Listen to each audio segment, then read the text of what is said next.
We've been having a lot of discussions around the studio, and that's kind of what prompted this gathering. We put down some thoughts. We've been wanting to bring people together, and we kind of put a little call out for people and what's on their minds and what they want to be discussing. And Abby was one of the first to respond with this offering. But we want to continue the conversations around what's happening in our world. And so if you have any ideas or thoughts or things that you want to say, and we'll be, have open discussion. So please let us know. I'm gonna turn it over to Abby. Okay. I'm going to come over here where it's more comfortable. Thank you, Kimberly. Yeah. Oh, thank you all for being here. I just look around and I see so many people that I've known for many years in different ways and capacities, and some of you who I've not seen in a long time, and some who I've just met today. And the first thing I want to say is the only reason I'm leading this discussion is because I brought it up. Anyone here could be in this seat. And so I do have a few acknowledgments around that I want to make, and I will, but I think the best thing to do is just to vibe together for a moment, so it will just get centered. So just close your eyes. And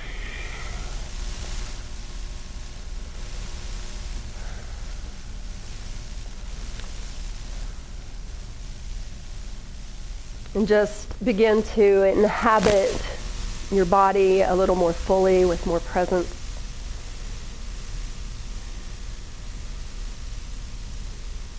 Staying ever mindful of the flow of your breath.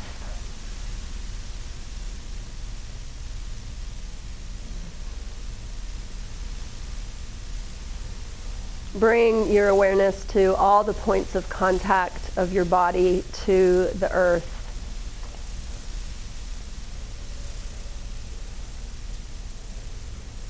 All beings on this planet, all human beings, in our great diversity, in our things that we agree on and the things that we do not. We all are beings of the earth, and we all touch the earth with our feet or with our bodies in some way. And so there's a thread of connection, as hard as it sometimes can be to find.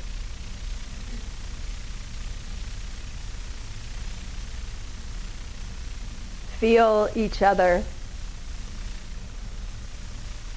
and soften yourself to receive one another.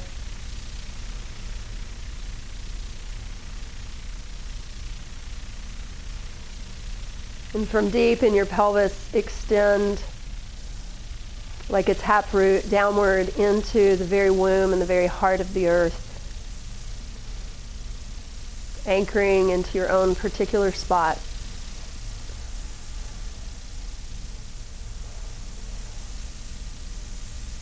Maintaining that anchor from the low belly, from the pelvis, begin to extend upward and out, even through the crown of your own head, ever upward into the womb, the place of origin of the universe. And anchor yourself there.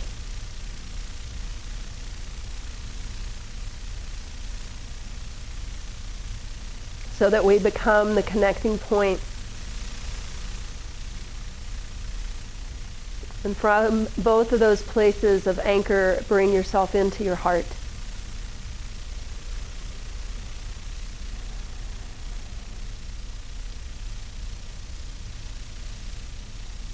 Let's fold our hands together in Anjali Mudra.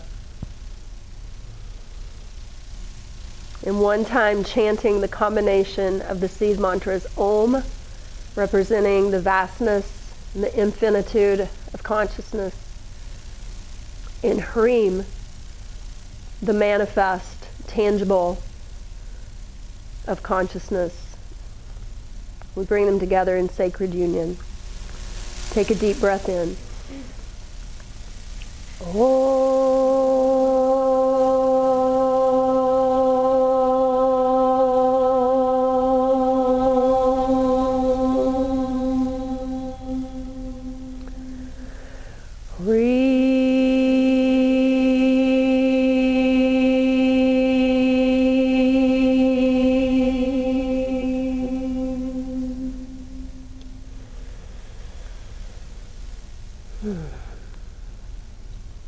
Bow inward.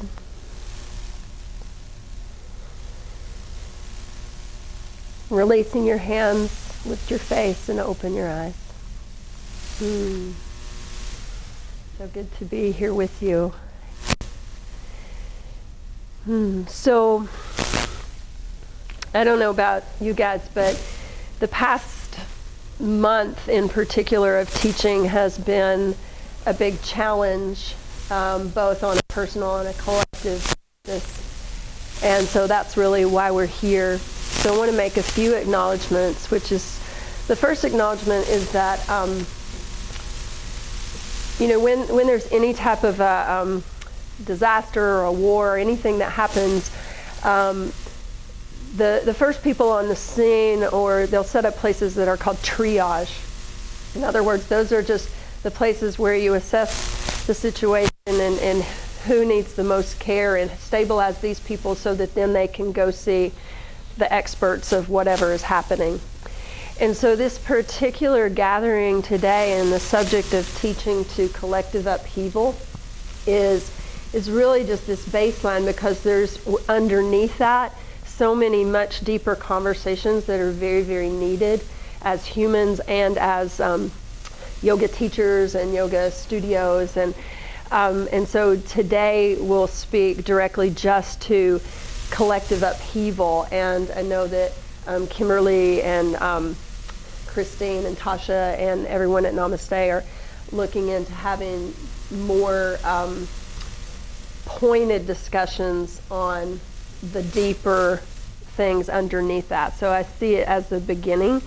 But what happens right now is that we're kind of on the front lines of people, like whenever things happen in the world, they're looking for community or some meaning somewhere. And we're on the front line of that, whether that's what we signed up for when we were learning how to teach downward dog or not. And we mostly didn't get trained to it. And so that's why we're here. Hey, Sophia. So the first thing I want to say is that I'm not, a psychiatrist, a therapist, a psychologist, a trauma specialist. I want to make that really clear. However, I have taught through many collective upheavals and traumas, as we all have in the past week or past month and a half, but over a long period of time. And I've been a student during those periods. And particular things that I know from my training and my different types of trainings, I feel good enough to get the conversation started, to offer a few things. And so the first thing I want to say is, anyone in the room who is really specifically trained, any therapists in the room or anything, and anyone in particular, feel free to pipe in. We're going to mostly make this discussion after I run through some things, but feel free to ask questions as it's going on. Does that all feel good to everyone? Okay. The funny thing too, as I look around, is like, we don't all agree on how to teach yoga. The yoga, we don't even agree on how to teach yoga, right? Like some of us teach in hot rooms, and others of us say, oh my God, do not do yoga in a hot room. And some of us say, do this, and then the other teacher says, do that. So we have to understand we don't even agree about what it is we're all doing. Can we agree on that? So I'm not here also to try to convert you into the way that, my very opinionated way of things, right? That's not what we're here about, but we do have to, if you can't ever live together in harmony if you don't recognize that we have different opinions about things, and we should be able to have a bigger conversation, So if I say anything that is, no, I'm coming from my point of view, and then you're going to have to take it and translate it into your tribe of people and your way of teaching and the relationship that you have with your students, and the way your studio is who that is. So we're all here hearing each other and then really having to go in and translate it for what it is that we're specifically doing. So Wednesday, September 12th, 2011. Nope, 2001. Kind of different. Wednesday, September 12th, 2001. I felt very traumatized. I was learning to teach. I was not a teacher. I was a student. And I came to yoga class in the Om room. We used to be called Seventh Heaven here, Seventh Heaven. And I came to class, and everybody was shell-shocked, right? And so the day after 9/11 was collective trauma for sure, right? So that's a trauma. That's like where everyone is in this state of like disbelief, and it's either it feels very personal even if you weren't in directly connected. So when I say collective trauma, that's how I'm saying it. So we've been through this, and I remember who was teaching. I remember that she acknowledged, she didn't just come in and pretend like nothing happened. She acknowledged that she wasn't exactly sure how it was she was supposed to be standing there teaching.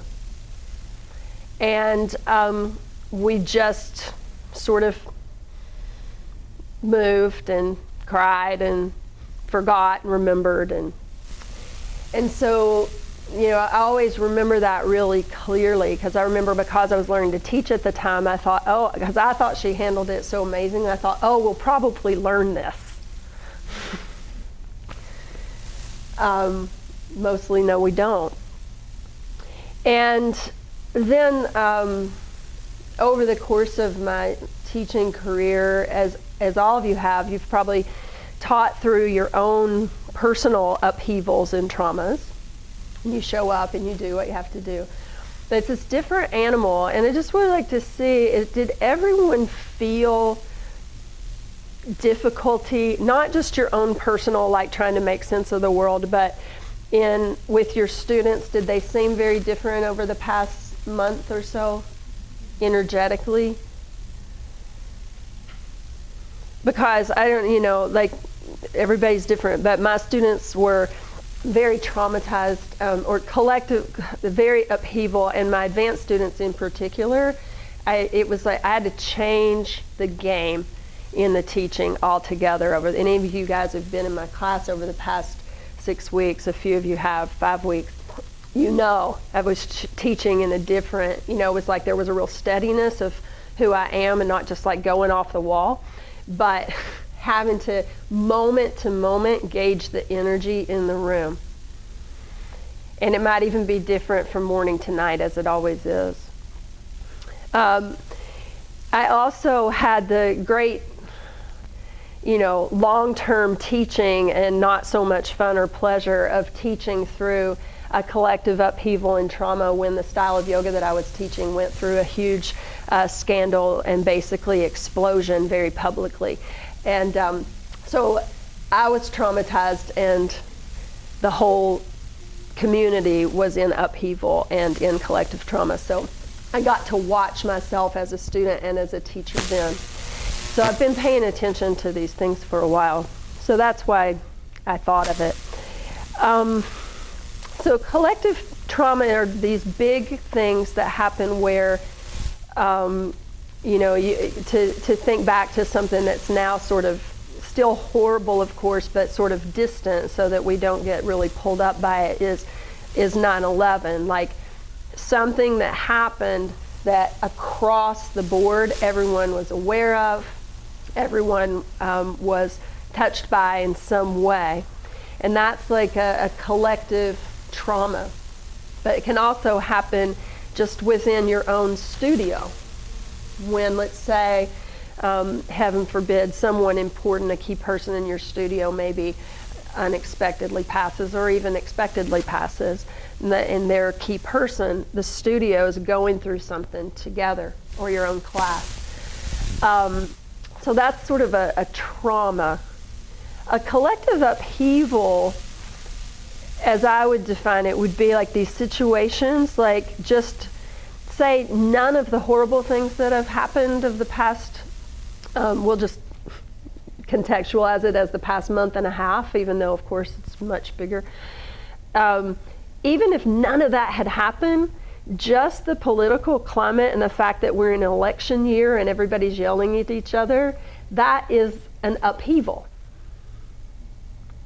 So what we've had over the past month in particular, and 5 or 6 weeks in particular, if we go back to Orlando until right now, is this layering on of upheaval and trauma with so much frequency on top of each other that we haven't had time to even take a moment to breathe.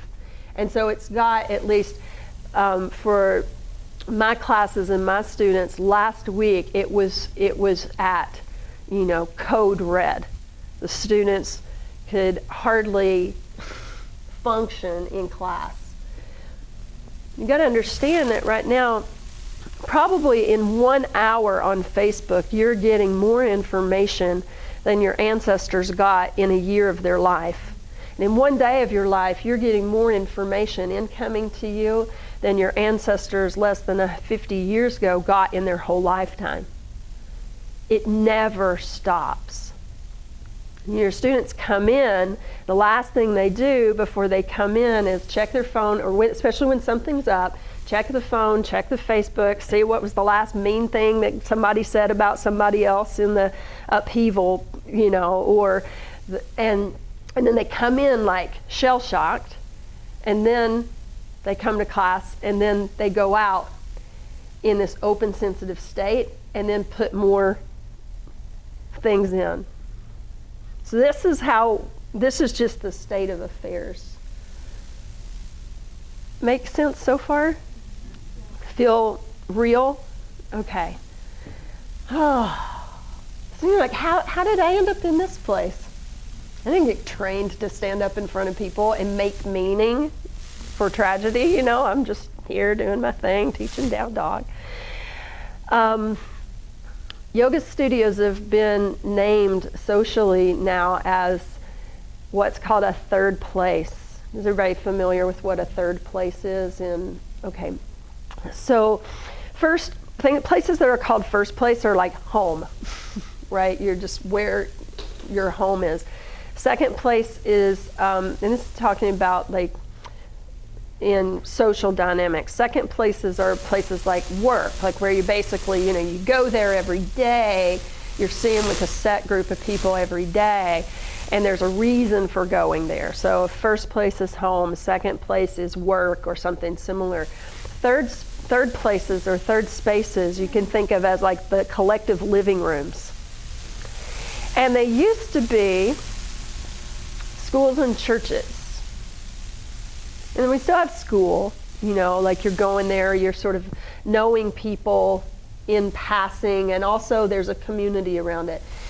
And the churches used to be, and still are, for people, this other place where community is happening, where there's conversations, where there's some collective ideas, and it's free to go to, or it's a gathering place. And they've expanded the idea of third spaces from like church and school and community centers and parks to include certain businesses now. And those businesses include bookstores, the ones that sort of went down and now they're coming back as third spaces, and cafes and yoga studios. So suddenly we find ourselves in this place that has a spiritual bent to it, where people are gathering, and many people replace yoga, their church from the past, with their yoga or their meditation in the now. And suddenly, without training, you're basically a pastor. And this, people come to you, even in regular times, they come to you with their stuff. And we won't talk about like the ways we should and shouldn't deal with that, but that's where we find ourselves. So we become these people who are trying to make meaning out of things that we haven't figured out, and we're holding the space. At the same time, we're giving people practices that really actually stir things up purposely, at the same time that they calm them down. Yoga calms things down because it stirs it up first. And so now we've got to figure out, how am I going to teach under these types of situations?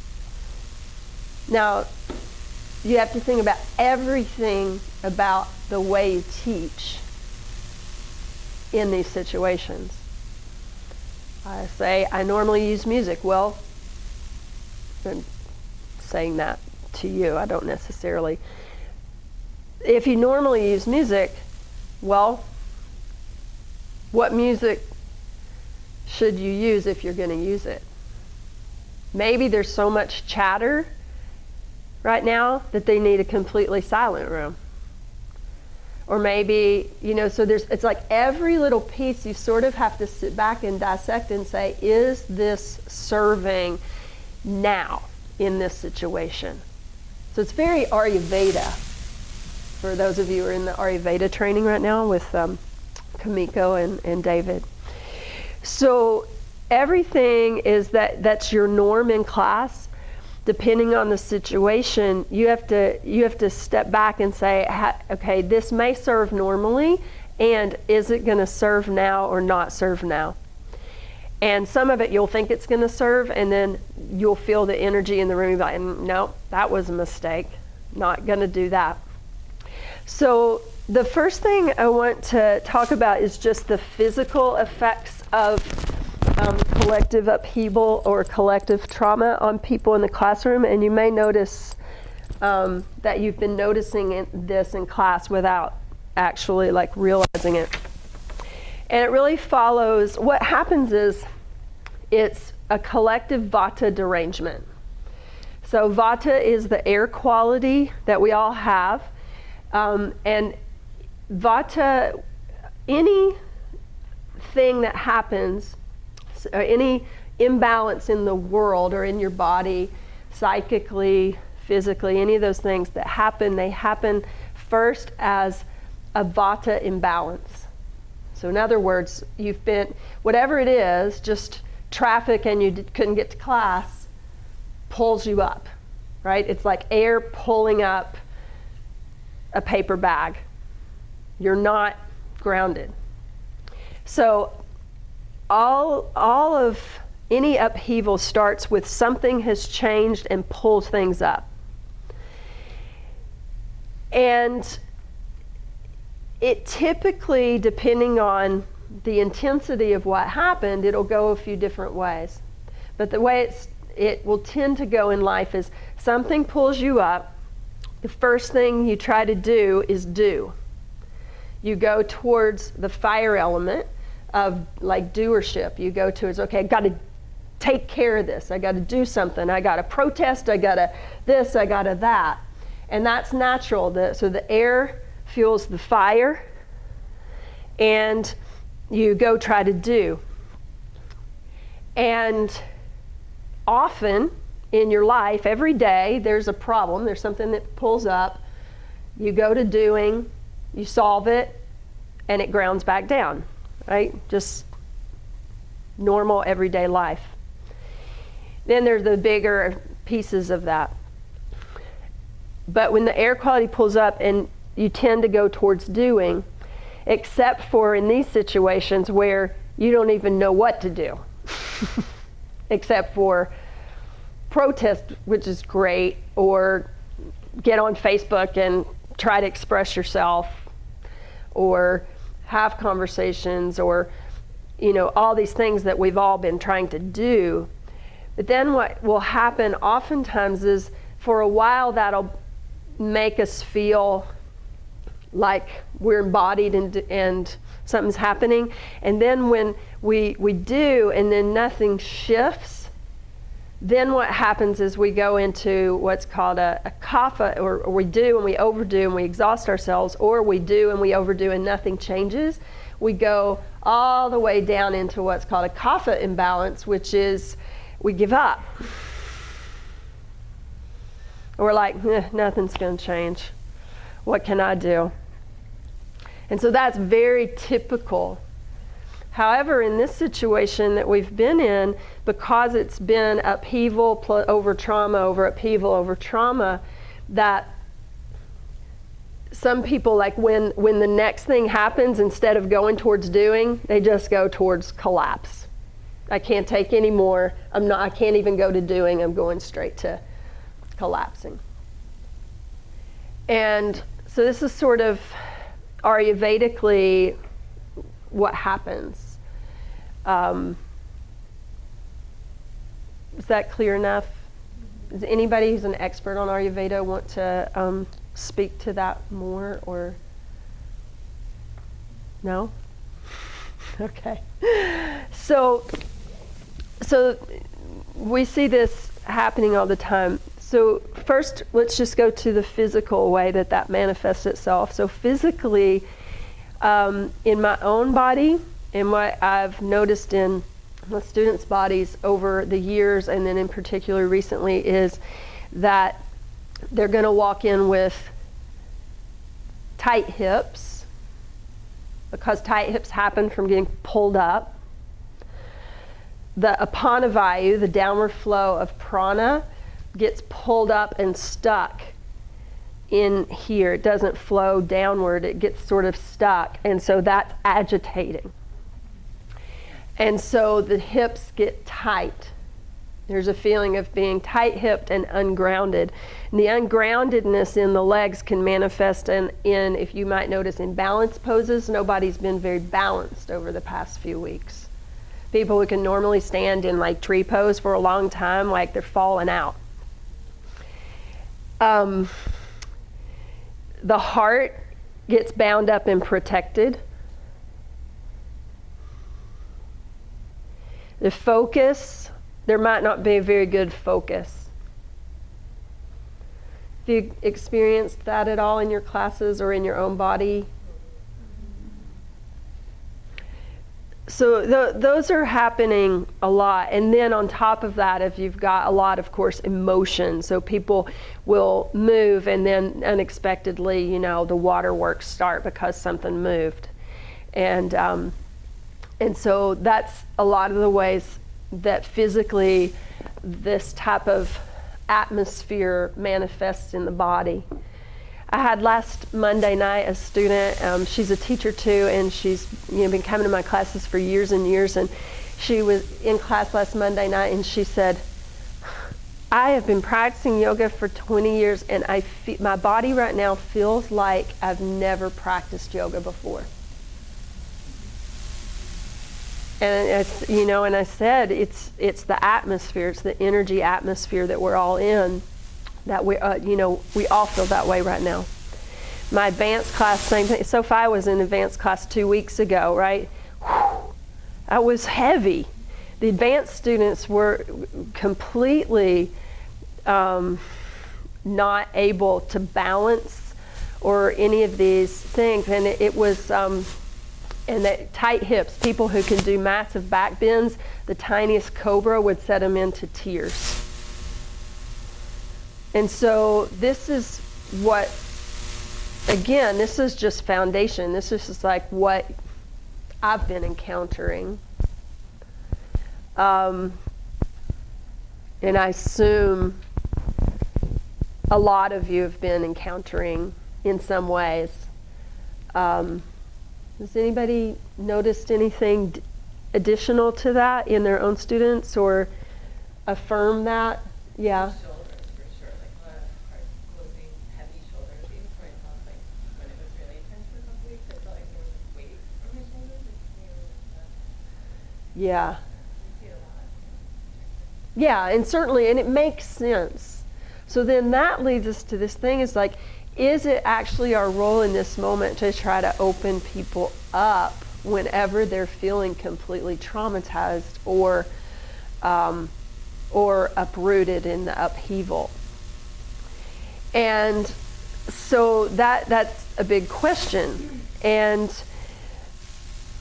one thing that I learned, if we go back to 2011, I remember very distinctly, 2011, nothing happened. I mean, there's probably things in the world that happened, but in 2001, I remember that, of course, the teachers, imagine the teachers in New York City.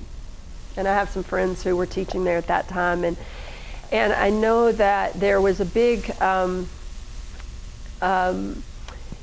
lot of the Iyengar teachers in New York City were, reached out to Mr. Iyengar, and there was a statement by Gita, his daughter, and one of his master teachers, that explained that for people who are in these types of collective upheaval or collective trauma, is that, for instance, something like Shavasana is very, very vulnerable and difficult place to be. It is even for, students when they're new. But imagine, you live in New York, you've been through this thing together, and there's actually deep fear, not even outrage and things that we're experiencing now, but just like primal fear, that lying on your back completely prone, which might feel really relaxing in the rest of your life. And so Gita said, told the teachers, you need to do a few things. One, just have people turn their hands towards the earth instead of up. That one small thing might be enough to make people feel more clear and steady. Number 2, invite them to keep their eyes open instead of closing their eyes. Number 3, have a blanket or something weighty that helps to make them feel more rooted, even if it's just over the pelvis. Number 4, lie on your side. Number 5, don't lie down at all, right? And so that's, remembering back those 15 years, I've been offering that. Things have shifted this week, at least until they don't, but this week it's shifted a little bit. But up until this week, definitely during Shavasana, those were some key things that I was, saying to people. It's like if you lie down and you don't feel, like if you just feel that energetically, emotionally, or in any way it doesn't feel clear, do this, this, this, or this.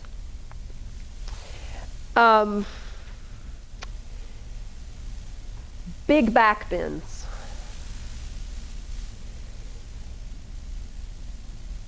We have to try to keep the heart open from completely shutting down. The body will tend to do this. But Urdhva Dhanurasana is prone position, big heart open, very vulnerable. I mean, we might not think of it as like, because it's a fundamental pose, which doesn't mean basic, but I mean, it's fundamental. It's really key in practice. But that can be way too much during periods like this. People that might be able to really do really deep back bends, even bridge, can be too much. And it's because it's not just because the heart's opening, but because you're upward facing like that. So the back bending, you want to encourage still some heart opening, not even necessarily opening, but keeping it from closing. And there's ways that you can do that, so thinking about what back bends, like low cobra, like it doesn't even have to come up super high. Once we started clearing through some of the original like upheaval and trauma towards the end of last week, downward, what I call downward facing back bending. In other words, Dhanurasana, bow pose. That's a big, people were starting to feel like, oh, my thigh, I'm getting tight, I really need to open up. And yet, upward bow, Urdhva Dhanurasana was still too much. Well, Dhanurasana, where there's still, you're sort of protected by being downward facing, even though you're getting the heart opening, the thighs opening, and psoas muscles opening. So paying attention to what back bends are going to be the best ones to offer, and when.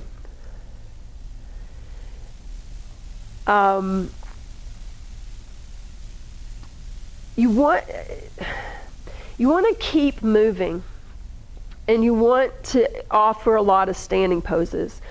Standing poses help the hips stay open, and they're very grounding, so they help the downward flow of life force, the Apana Vayu. Standing poses are really, really good for that. Any type of even just personal upheaval, go to the standing poses and get in the legs, get your feet, feeling your feet on the ground, get in your legs, and whatever types of alignment you use in your hips. But the standing poses, the idea and the place that a lot of us want to go to is, oh, we're all kind of depressed, we need to do forward folds and roll around on the floor. That's a worse thing we can do, because then the energy can get really stuck. So that even if you're going to end up on the floor, or where's so restorative, like that's super tough. Has that been really hard at all for you? Because I'm acknowledging that I'm saying keep them moving and then on the floor. That's interesting. I think I've just seen another layer of exhaustion. Yeah. So it's actually working out okay. Okay, good. I think that with restorative, that's one thing, because there's really this like nurturing and the exhaustion that's being taken care of. Whereas like saying, oh, let's do forward folds, that moves towards the Kaphic place of getting stuck and kind of giving up and actually getting too much swirling in your head because you're down and in.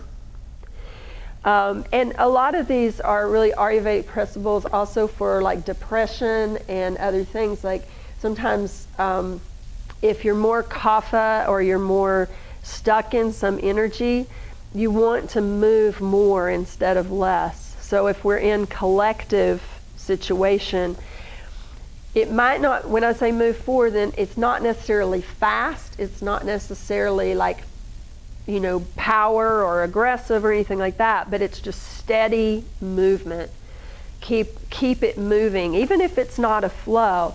It's going to be this pose, and then there's not going to be a lot of dallying, and then there's the next pose.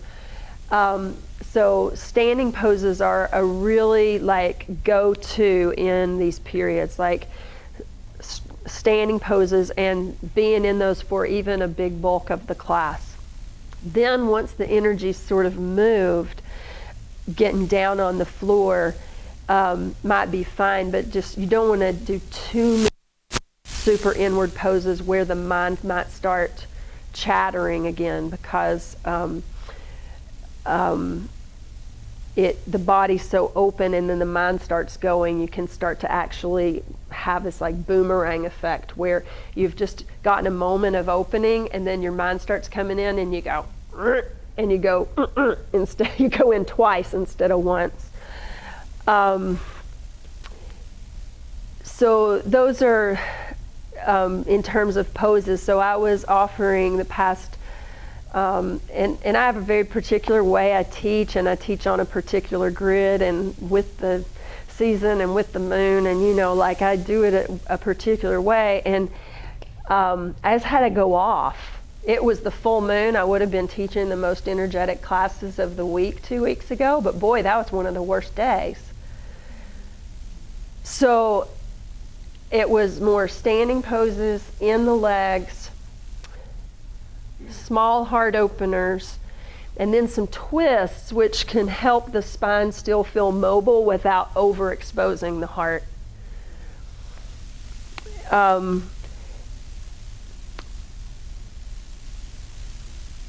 The music, you have to make your own choices about whether there's music. The first couple of weeks when there was so much coming in, especially after Louisiana and Minnesota and Dallas, and like that week where everything was super intense, I decided like not even soothing music, like there's no silence in the world, and just keeping it completely quiet in class was better. It felt like I had tried some like other music, and it just wasn't, it was still too much stimulation. The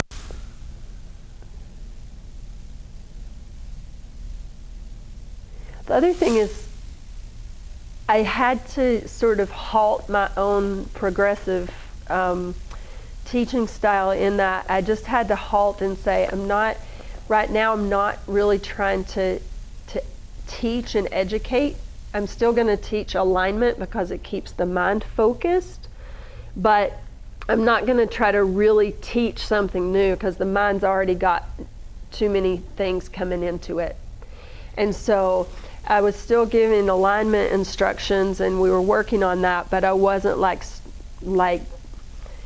I was instructing as opposed to teaching, because the mind just needs to sort of focus but not take more stuff in.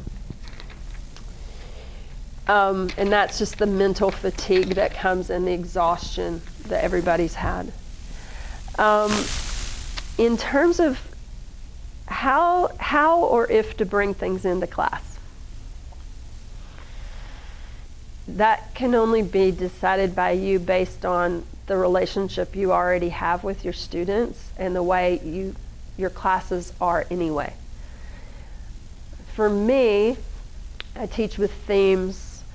I'm in a lot of open conversation with students, so it would be really weird if it wasn't acknowledged, these things that are happening in the classroom, which may not be the right thing for you and your students. So only you can know that, and know that vibe, and know what's going on with your students. I personally don't see my classes as a place to come and hide from the world, but rather a place to come and just take a breath from more coming in. And yet it's also an opportunity for a place to work things out, work it out in your body, and in community with each other. And so for me, I'm pretty open about things without being overt. One example is I teach on Sunday mornings, 9 a.m. That Orlando happened, of course, overnight on a Saturday night, so many people woke up and heard that. Many people had come to class and knew it, and many people came to class not knowing it. I don't need the person in yoga class to tell them what happened in the world, right? But I also have to address knowing that they're going to find out what happened in the world and knowing that half the class knows. So that morning I taught on the theme of holy rage and sacred rage. And we did a whole lot of lower body pulsation, like stomping. I felt sorry for Kimber's class. It was at the same time because we were doing a lot of deep knee bends and the feet were moving and, in those ways. So you might be in a situation with you don't want to be the person who says, oh, hey, guess what just happened? Now open your heart, right? So you sometimes might be in that situation. Other times, it's just like last week where it's boom, boom, boom, boom. Everybody knows everything that's been going on. Everybody's completely heart sick and tired and tight and all these things. So what I did when we were in the real thick of it in the past 2 weeks ago or a week and a half ago was I started every class by just saying, how is your body? Don't be surprised if your body feels tight right now. Like all those things I said earlier. Like actually just acknowledging so that people knew that they weren't the only person who was feeling, because sometimes the things in the body, they don't realize they're as affected by the energies that are swirling as they are. And then they just think, well, why does it feel like I've never practiced yoga before? So some sort of like open acknowledgement without having to go into the deep specifics is, for me in my classes, that is has been the best way to go. And people have been very appreciative, saying, thank you for addressing this in my body because it's just helping me address it. And I'm not, as the yoga teacher, going to be there and be able to solve the world's problems, but if I can get people's energy moving a little bit so that they're able to be more clear in their communications with others, and then I've done something good on a particular day. The very first day of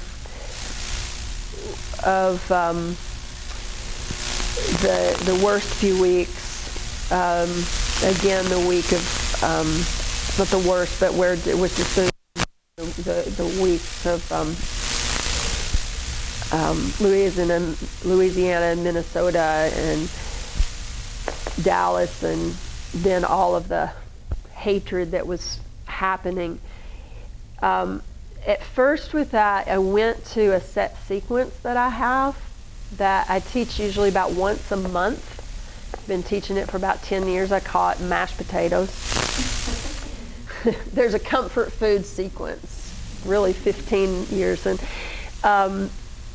And I teach it on a regular enough basis, like again, maybe once a month, once every 5 weeks, that it has a familiarity in people's bodies. So when things first started to get kind of riled up, I went to mashed potatoes because that way people kind of know there's a comfort and a familiarity with that. But then by a few days into that week, I realized this isn't the right sequence anymore because there's more happening, and it's got a big Urdhva Dhanurasana. It's got poses that I would now say, no, these aren't. So I had to be willing to switch it into these other places.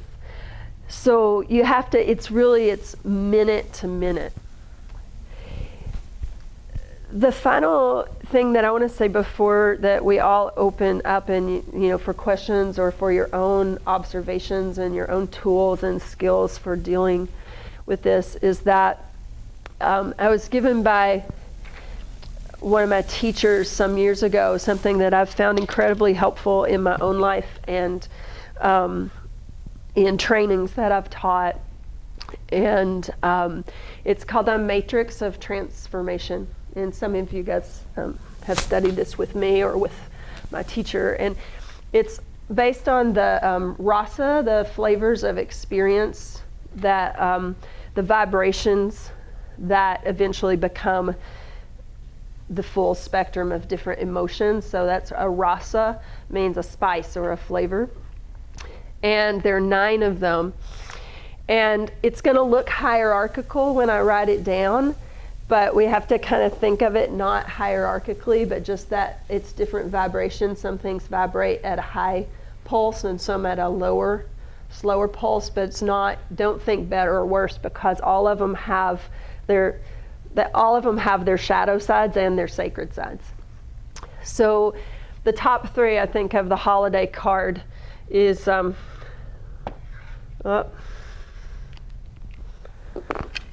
if you can't see, please feel invited to, but joy, love, and peace.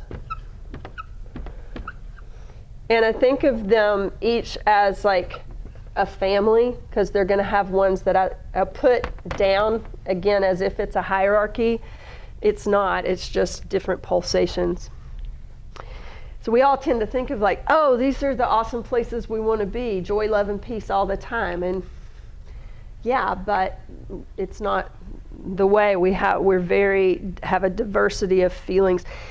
And even with joy, you can be like, joy, like happy, like, oh, I'm so happy to get to, go have a drink with my friend tonight. Or you can be like ecstatic bliss, right? It's the full spectrum. Same thing, love. I love, to be outside in the sunshine on a nice day, and I love my beloved, or, So when when we get pulled up in the world, personally or collectively, we get separated from a lot of this vibration. And as I've been telling my students, even on the worst day of your whole life, at some point you probably smiled or something made you laugh. Like there was a moment where you felt these things. We're moving in and out of them all the time. When we get pulled up in the family of joy, when we feel disconnected from joy, we move into fear. I'll explain the connection in a minute. When we move out of connection of love, we feel anger. And when we move out of the connection of peace, we feel the word in Sanskrit is bubitsa, which means disgust, but it can mean more like, it can be sadness, grief, giving up, hiding, but we'll just say sad to make it easy. So anybody felt fear, anger, and sadness in the past 6 weeks? Your students walking in with all of those, right? The reason, so fear goes with air and joy, the quality of air, is because think about when you're super excited, you're like, oh my God, I'm so excited. You're like quaking, like you're moving and shaking and quaking. And when you're fearful, even if you're frozen in your fear, your body trembles. And so it's the same energy, they quake. Love is heat, love is fire. You love something, like passion. And when you're angry, that same energy is the energy behind anger and rage. It's fire. And peace, which is a vibration that's much, more, there's less vibration altogether, which doesn't mean it's lower. It just means it's has more of a steadiness. It's calm. If you ask somebody who is super peaceful kapha type, like, how you doing? If you ask me, how you doing, Abby? Like, I'm good. Me saying I'm good is the equivalent of like a Vata friend of mine saying, oh my God, life is so awesome. I love it. I'm so excited.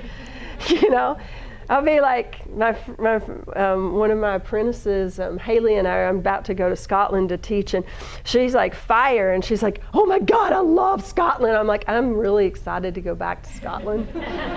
We're both experiencing like a deep level of what it is that's deep for us, you know. So the peace people, they'll drop down into this, you know, all the way down even towards depression, you know, sadness that can go all the way down to depressive. So in these three families, you know, we can't come into class and like teach about joy, love, and peace. That is too far of a reach when you're stuck down here. You know, if I'm really angry about the state of the world, I know that love's the answer, but I can't even get there, right? So you need these intermediary places to help call you back. So 3 great themes, if you use themes, or even just intentionally, if you don't speak them in your classes at this time, are curiosity, or it's called wonder, goes with this.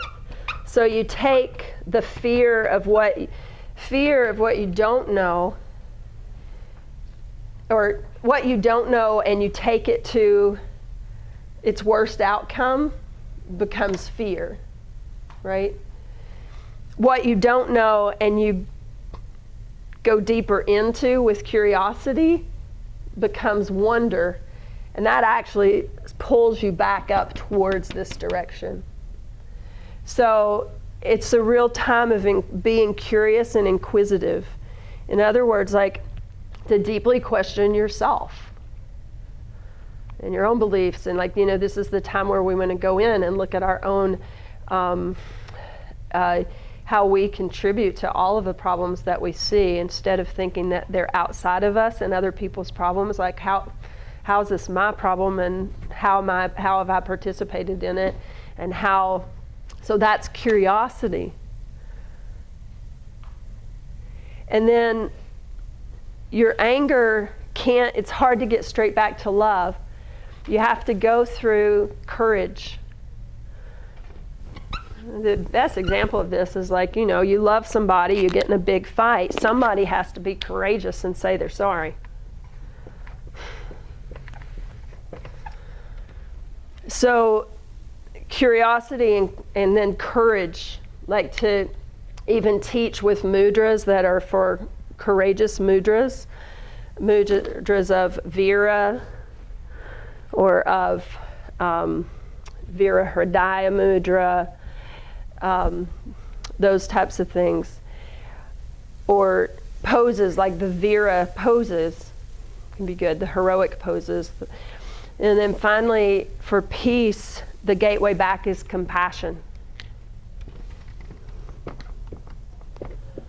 So thematically in your classes, along those standing poses and keeping the heart open and all of that, if you move towards inquisitive curiosity, courage, and compassion, the 3 C's there, that actually helps people start to direct these energies in a way that can clarify it into the world, instead of getting stuck in these 3 places. Which doesn't mean you stop experiencing these, you just take those. It's called seizing the spanda, seize the vibration, alchemize it, and direct it in the way you want it to go. So all the energy you're putting into yelling at people on Facebook who aren't going to change their mind. I don't know, is that just me? Take that energy, harness it, and then this is what's called yoga, because yoga means to yoke, to bring things together and to direct them. Then we go through these places. It's really helpful in the classroom, thematically. One last thing, I'm sorry, but I've forgotten, it's so important. The tiniest gestures can make really big differences for people in class. What I found last several weeks is that, you know, let's say samastitihi with the hands open in Tadasana was actually energetically too painful for people. If I had them, they just go there by habit maybe. And I'd say, okay, let's just do an experiment. Bring your hands, just traditional Tadasana with your hands by your sides. Feel, I want you to really go into the body and feel, not get stuck in what you're used to, but really go in the body and feel. How does my heart feel? How does my solar plexus, all these, feel the difference between my hands here? And then try Samastitihi. And then I just gave them the option based on what are you experiencing. You can believe how many people, once they realized how intense just that hand gesture was over the past few weeks, they just didn't realize because it's just habit. And then it's actually stirring things up. And you can try it, for yourself. It's just like, and it's, we've gone through a few days of a lull. Not much. But you can try it, because see, this is like a back-bending chest. So there's a difference between closing up and going to full back bending, even just by turning the hand. So just by having the hand by the side, people can feel a little more grounded. Also, another mudra that's been really helpful for people in class, I had them doing it in a lot of poses that might have like Warrior Two, where the arms are open. We came into the mudra of self-soothing, which is left hand to the heart, right hand on top. And that is right, like the first day after some of these collective upheavals and traumas, like a lot of the standing poses, instead of the traditional arms, we just came here. And so that was just like, it's self-soothing. And the technical name of it is swastika mudra, but we don't tend to use that word in class because talk about collective trauma, right? So it's a mudra of self-soothing, honoring the little self, the hurting self. And so Warrior Twos were Warrior Two legs, getting in those legs, but arms here. Some of you guys were with me. Warrior One even. So we were just finding the arm positions that helped people stay in their legs and feet on the ground instead of get pulled up further in class.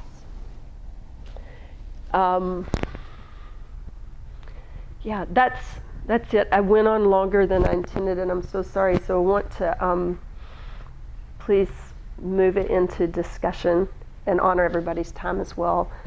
So are there any questions or any great expert insights that you have that would help me and everyone else? Claire? I could know because I have a lot in my head.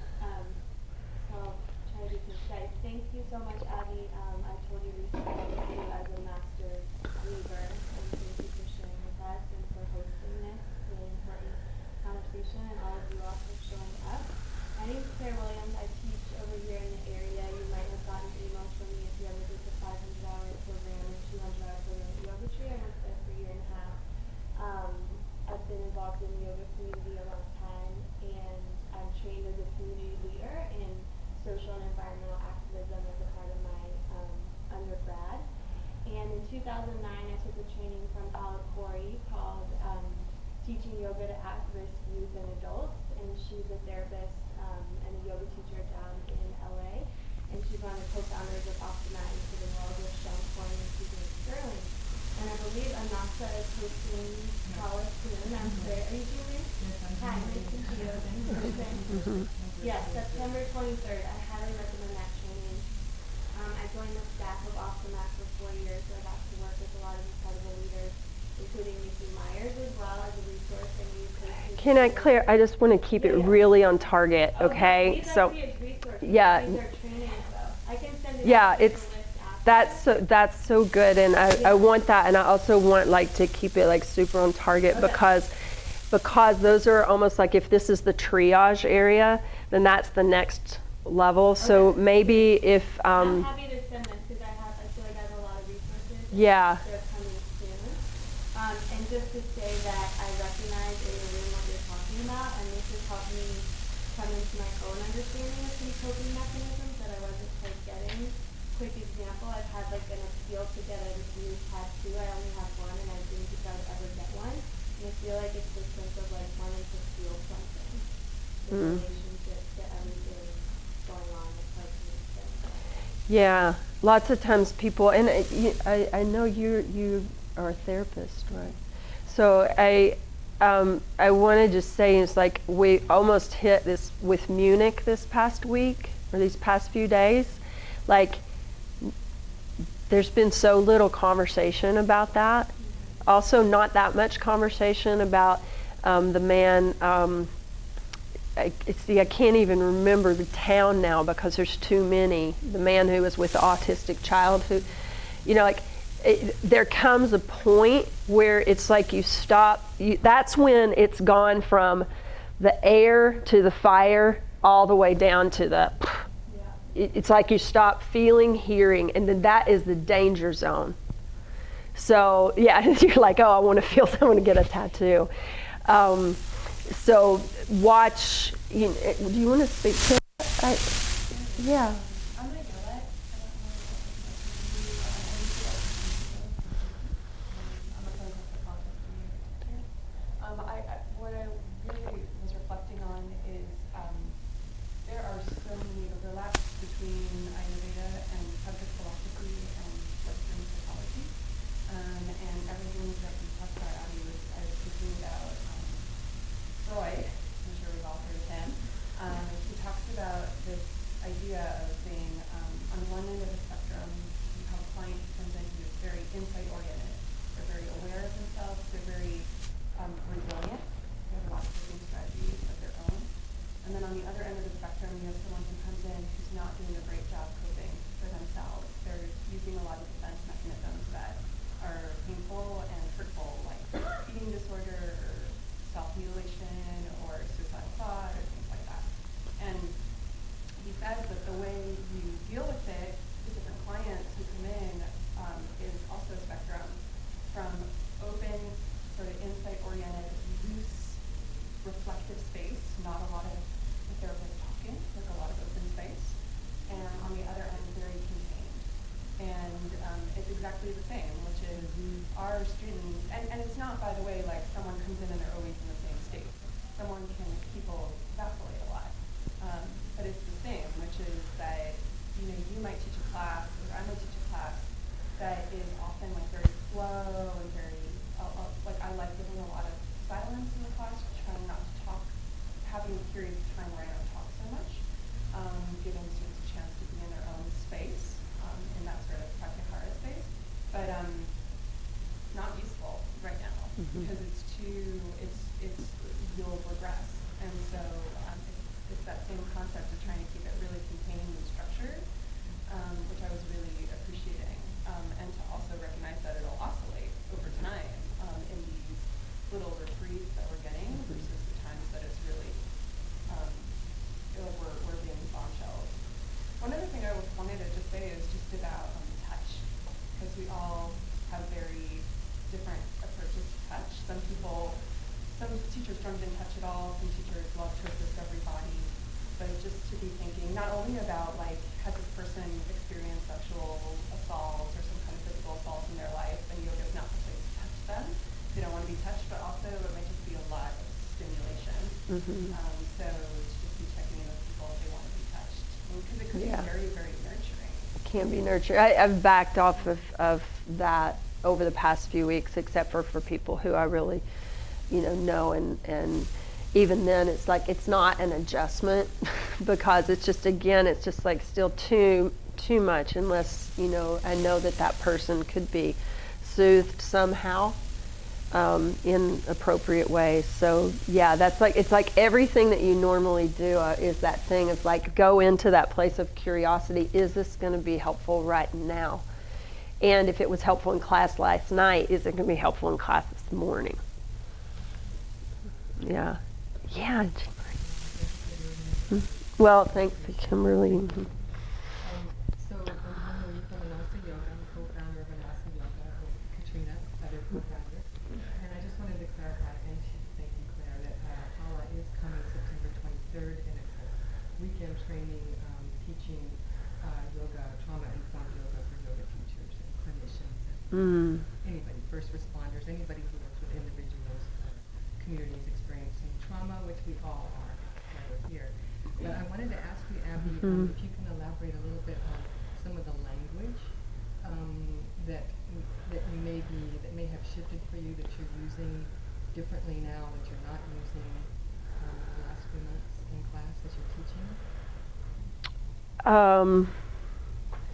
You mean instructional language or heart? Like, are you comfortable with saying surrender in child's pose? Yeah, I mean, I have childhood trauma around the word surrender. Not real trauma, but just like it's one of my phrases, so I never use that one. But yeah, I have to watch, and again, it's moment to moment. But you have to watch, like even in the context of teaching, I think Warrior 2 last week, and that, the word vira means heroic.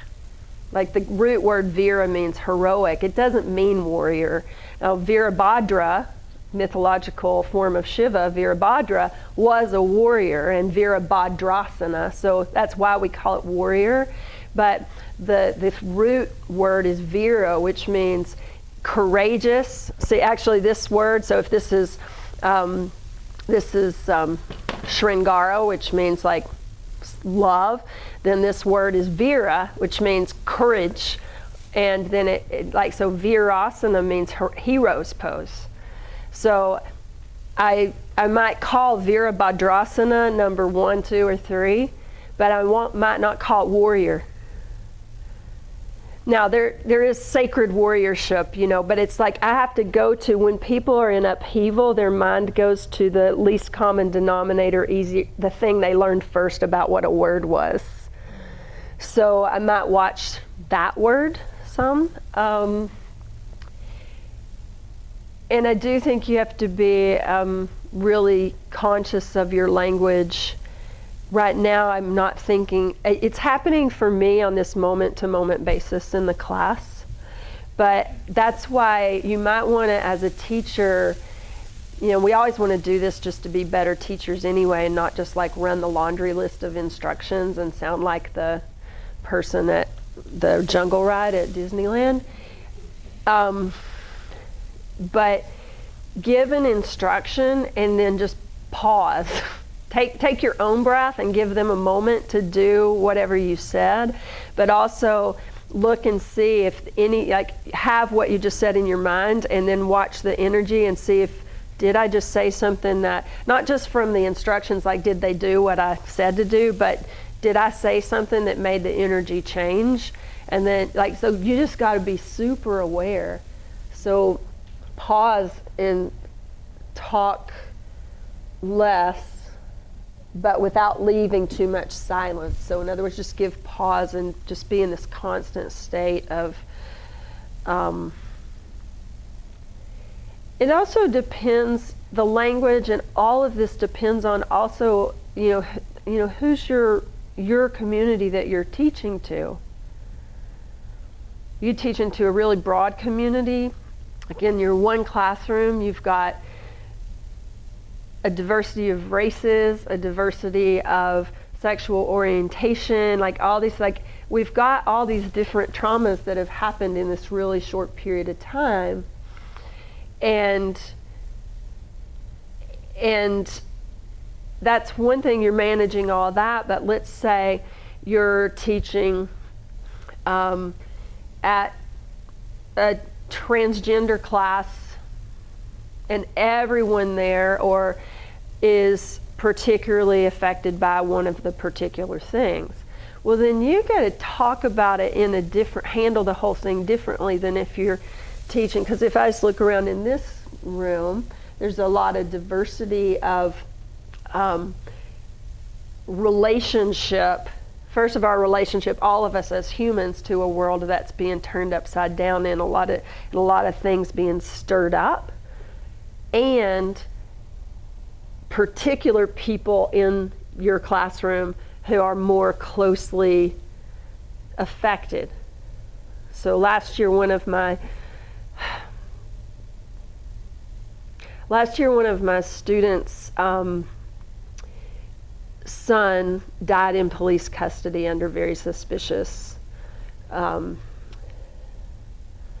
And so if she's in my classroom, that's a particular trauma to her, but now the collective trauma goes straight to her trauma too, right?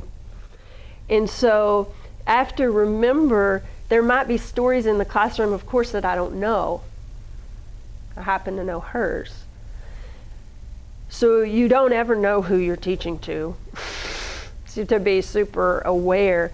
But if you are teaching in very specific communities that are specifically going to have a closer relationship to anything that may have been happening in the world, obviously you have to be aware of that and shift your language in the way that makes sense. To always just teach who's in front of you.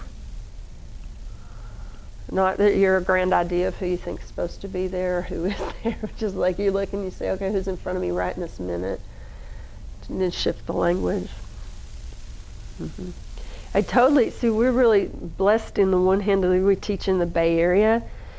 And everybody is there's a lot more diversity of thought than people think. We make certain assumptions that everybody kind of has like a liberal bent, and it is very teaching different here than teaching in my home state of like Tennessee, right? There's freedoms that I can speak to in freedoms of being able to speak in to certain things in one way, but it can also be studio to studio. You might teach in Berkeley and also in like Lafayette that might have a more conservative. So you just got to teach who's in front of you and be authentic to yourself and be aware of what's going on in the world. Just don't be one of the yoga teachers who doesn't know what's going on in the world. Because your students know, you better know because it's affecting them, which means it's affecting the whole classroom. Yeah. Yeah. What? You're so familiar. What's your name? My name's Kendra. Hey, Kendra. Thank you so much for this. I really appreciate you talking and bringing this up so explicitly. I have a PhD in psychology. And Oh, thank you. Studied trauma and somatic psychology for years, and I primarily teach yin. Mm. And so for me, I have found myself more recently, in a setting where I'm asking people to be still and to feel something while they're being still. And that sometimes for trauma can be one of the most excruciating positions to be in, because when we're having this vicarious, some of us are having vicarious trauma because we're not being directly affected by it. We're seeing it in the media, and we're not even aware that we're having, it's called vicarious trauma. We're not even aware that we're having this trauma because it's like, well, that didn't happen to my brother, that didn't happen to my sister, but they're feeling all of these feelings. We're starting to feel like I've been feeling that way, totally overwhelmed. Right? I've heard so many people say I feel totally overwhelmed. And so when I've been starting my classes and even throughout the classes, I'm constantly giving people permission, more so than I had before in classes, to come out of poses much sooner than I'm sort of introducing to them. If we're coming into a counter pose and there's pentacle, which is one of the counter poses, if that doesn't feel good to you, lie on your belly. I think the giving the options, which I've been taking lots of notes. You've really offered some great information. It's like, I think that giving people the option to take care of themselves more so than before, at least for me, from my perspective in my classes with my students, has been an essential piece.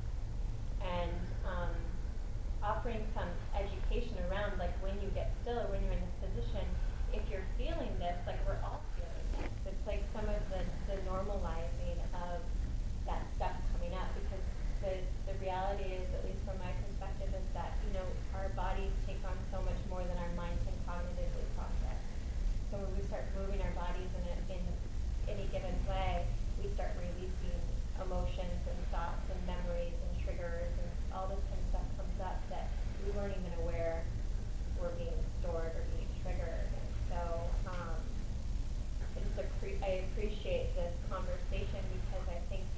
we often find ourselves, I'm trained in, how to work with people who are in traumatic situations. And I still find myself in these situations where something happens and I'm like, I didn't expect for that to happen. And so I think we never really know, like, when somebody opens up their body, how deep that wound or that trauma is really going to hit. So thank you so much for opening this conversation and just bringing it to a different level of awareness where this can be more of a conversation. Yeah. Thank you, and that just made me think, just to remember, like, you're going through this too. So your self-care as a teacher, whenever you're holding the space for people who are in collective, like, you have to remember, like, you're going through it too at the level that you're going through it.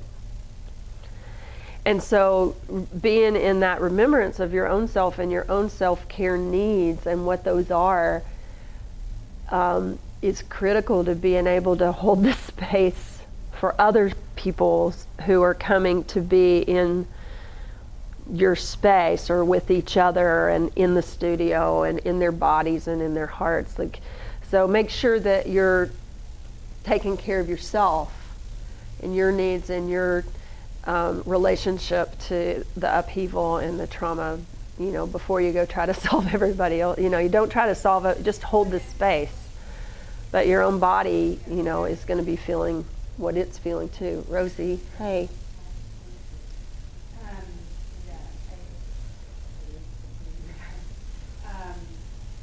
One quote that, so there's a teacher of Tibetan tantric Buddhism that was my father's teacher, Shogyam Trungpa. Again, plenty of scandal there, but still a lot of very valuable teaching. And one of the quotes of his that I use a lot, it's so applicable right now, is, it's interesting because this tradition has this principle of the warrior, and it's very much the courage aspect of the warrior, having the courage to actually be vulnerable and feel. So that's what he refers to when he talks about warrior in that tradition. And he says, hold the sadness and pain of samsara in your heart, and at the same time, the power and vision of the great eastern sun, which is everything that's positive and, it's like the Gayatri mantra, it's like that kind of wonderful light that we're all moving towards and coming from. And it's like if I hold those two things in your heart at the same time, and then the warrior can make a proper cup of tea. Because we all need to just keep going the mundane actions of our lives. And our practice hopefully can be something that we can keep going with. And it's just when I've found I have to get up in front of a room full of people when I have been so blown out by what's going on. It's one of the things that keeps me going is, okay, there's this immense suffering across the board, all of us, and there's more even than the kind of the drumbeat of continual trauma that's happening. This environment pressures on the planet. It's almost more than we can cognitively hold. So it's like, we have to sort of even more view, even more meta, even more beyond this world to try and believe it. So that quote has been like a way that I feel like I can start. Okay, here we are, and let's hold these two things at the same time. That's beautiful. Yeah. So hold the sadness and pain of samsara in your heart, and at the same time the power and vision of the great eastern sun, and then the warrior can make a proper cup of tea. So true. Yeah, it's like you don't want to make your classroom a place to hide from the world, nor does it need to, be, like it's the place where you've got to hold those things and then get on with being in the body, but in the ways that are going to serve the body, and the heart, the mind. Beautiful. I just wanted to piggyback off of that because I think a lot of us are really cognitively and emotionally bogged down, and it's really nice to bring the kosher model into play here because we have all of these different dimensions, and if we try to explain things away, it's like, no, like the yoga practice, we can get into the movement and we can get into the breathing, and I'm sure the trauma expert folks like can explain this better than me, but when we go through a trauma, it's like the thinking and reasoning part of the brain isn't working, and the part of our brain and body that are working is the breathing and the movement, and so when we can link them together, it's like just really different. Yeah, so nice. Hey. Hi, thank you so much for this. Thank you. Tell me your name again. I'm Katrina. Yeah, And yeah. really, I want to thank you. It's not very seldom I'm in the same room with you or in a class, but I just want to acknowledge you as we see you as one of our studio owner mentors. So I just want to acknowledge that publicly. So thank you for doing that. I think one of the things that I want to say and speak about is just the strength of maintaining our own practice, because sometimes what I find myself doing to get to these places, curiosity, the courage, and the compassion, it's like what asana, what pose, or what is the breath that's going to nurture me, so that I can show up in front of people to teach, and it's been very, very difficult and very challenging. And I just want to say that we have an opportunity to mirror for people. This is what I'm doing in my practice. See if this helps you. And this is, I think as much as we can hold the spirit that yoga has served us in our lives, and I take that for, I am speaking for anyone in this room, that if we can show that to our students, this is what I'm doing, how does that feel to you? And if that doesn't work, let me show you this.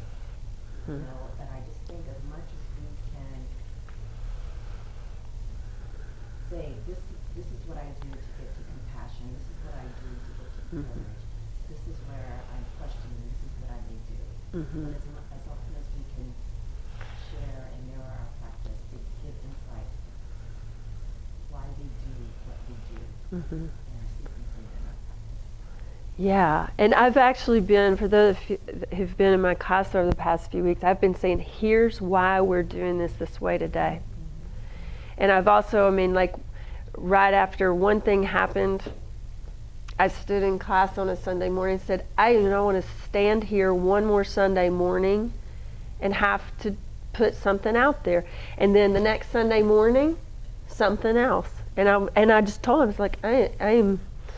And so you have to hear how the practice helped me, and also be very real and say, I'm angry, I'm sad, I'm scared, I don't know, be super real, as appropriate. And I've been teaching last week and yesterday the story of the churning of the ocean of milk, and how Shiva takes the poison in and holds it in his throat.